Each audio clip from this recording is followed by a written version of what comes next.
The GST is finally going to happen. I think it will happen from April 2016 or perhaps before that.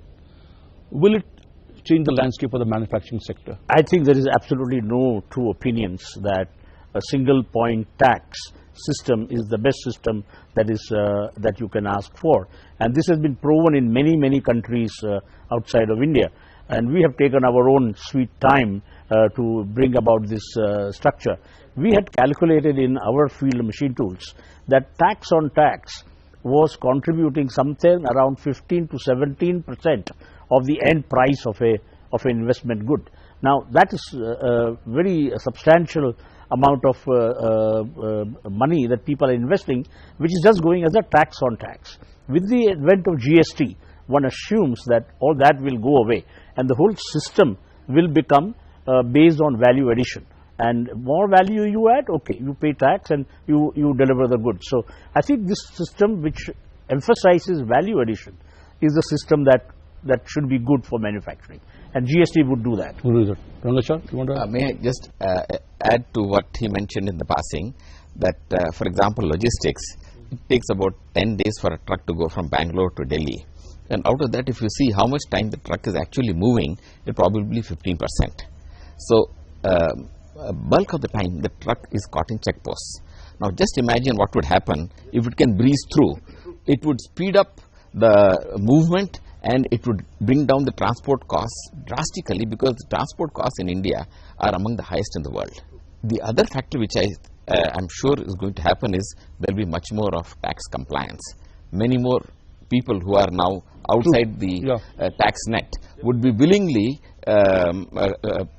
this thing coming into the tax net, and I think this would be good good way of reducing corruption and the black economy. My take on the GST is, twofold. One is, I do hope, of course, from an industry perspective, that road taxes are subsumed in the GST rate, because that's very important for it to happen.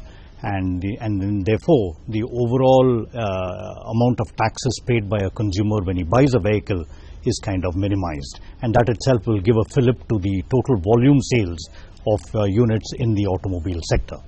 That's point number one. Point number two is, I do think what will happen once GST is introduced is the incentives that many industries enjoy, state level incentives, I think that will go away. It's not necessarily a bad thing, because I do believe the time has come now when industry should invest on the basis of ease of doing business in a state, not on the basis of incentives alone. Sailesh, how is machine tool industry going to impact Make in India? Let me go back to the example I gave you, my favorite example of the toilets, because it looks as if it's nothing to do with the industry. Looks like no-brainer, but in my opinion, it's got everything to do with industry.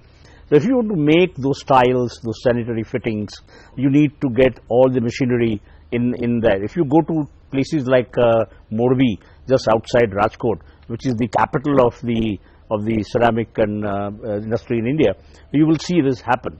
Now, to make those tiles, you need molds, dies, tools, etc. To make those dies, tools, machinery, you will need machine tools. These are machine tools, are mother machinery. Without this, you cannot produce a tile press.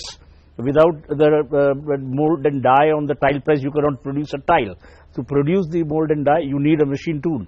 So machine tools, being mother machine tools, are at the what we call at the pivotal position of a top.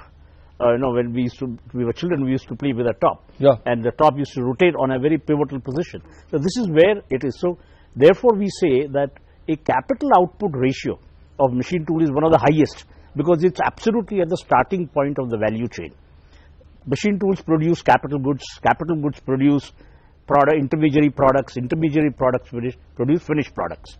So if you see the capital output ratio, the impact is dramatic. Very well put. So there is a small industry by size, number, but it has a huge impact on the economy as a whole, on the national competitiveness, right? So I think this industry will have to play a very, very pivotal role if Make in India has to be a successful one.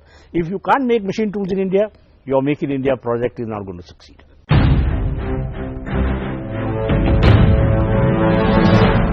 Well, IMTEX is about 50 years old now. It originally started when my father and others who were leaders of the machine tool industry at the time, decided that we should have a exhibition to showcase Indian machine tools. And the idea was that if people could come and see what types of machines were being made in India, they would be more prepared to buy Indian machines as opposed to the machines which were easily available from all over the world at that time.